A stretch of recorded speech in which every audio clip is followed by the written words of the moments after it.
जय माता दी। नवरात्रि के पावन अवसर पर आज हम माता दुर्गा के चौथे स्वरूप मां कुष्मांडा की कथा सुनेंगे। मां कुष्मांडा ही सृष्टि की आदि शक्ति है, जिन्होंने अपने दिव्य तेज और मधुर हास्य से पूरे ब्रह्मांड की रचना की। आइए जानते हैं मां कुष्मांडा की महिमा और उनकी पावन कथा विस्तार से। नमस्कार, आपका स्वागत है हमारे चैनल राधे श्याम की दीवानी पर। अगर आप भी माँ की भक्ति में हमारे साथ जुड़े रहना चाहते हैं तो चैनल को जरूर सब्सक्राइब करें और वीडियो को लाइक व शेयर करना ना भूलें। तो चलिए कथा शुरू करते हैं। पुराणों में वर्णन आता है कि जब सृष्टि का कोई अस्तित्व नहीं था, चारों ओर गहन अंधकार ही अंधकार था।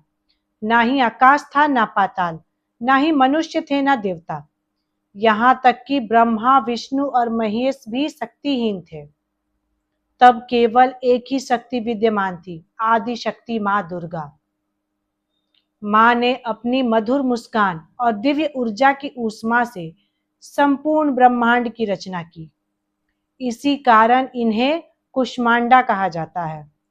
कु का मतलब है ऊष्म, अंड का मतलब है ब्रह्मांड। थोड़ी सी ऊष्मा से ब्रह्मांड की सृष्टि करने वाली देवी कही गई है। मां कुष्मांडा ने अपने तेज से सूर्य का निर्माण किया और स्वयं स्वर्गलोक में निवास करने लगी।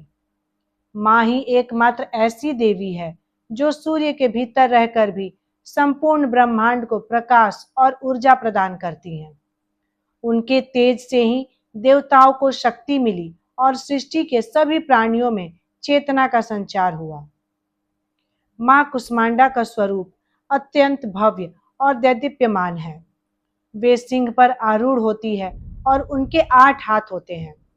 हाथों में कमंडल, धनुष, बाण, कमल, अमृत कलश, चक्र, गदा और जपमाला शोभित होती है।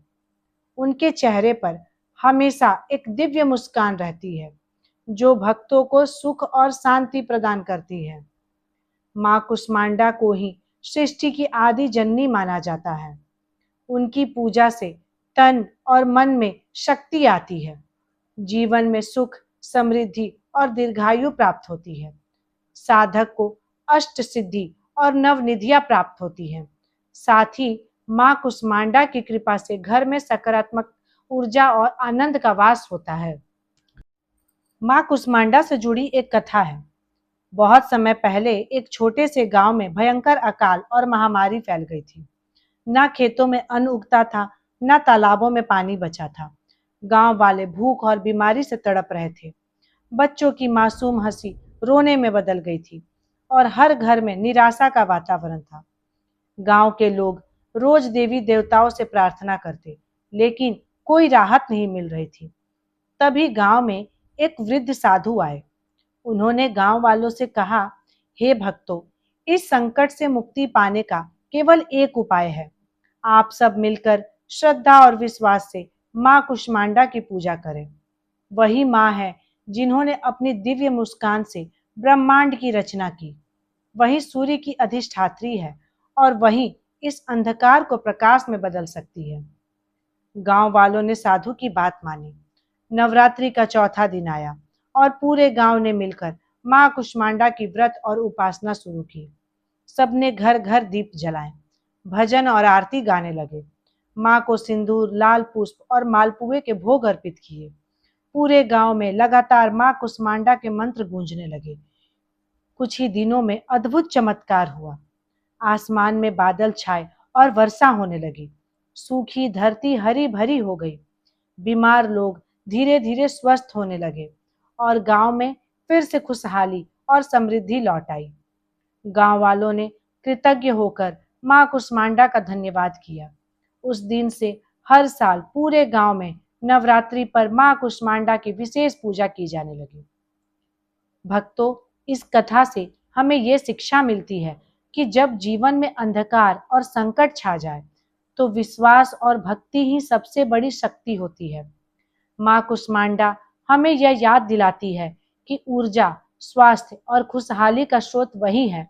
अगर हम सच्चे मन से मां को पुकारें तो वे अपने तेज से हर संकट को मिटाकर जीवन में नया प्रकाश भर देती है।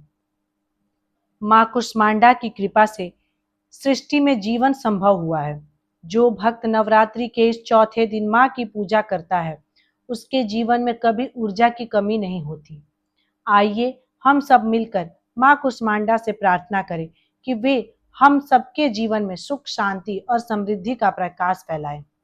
अगर आपको भी लगता है कि माँ की भक्ति से जीवन में ऊर्जा और खुशहाली आती है, तो कमेंट में जय माँ कुष्मांडा जरूर लिखें। ऐसे ही और पावन कथाएं सुनने के लिए हमारे चैनल राधे श्याम की दीवानी को सब्सक्राइब करना ना भूलें और वीडियो को लाइक और शेयर करना ना भूलें। जय माता दी।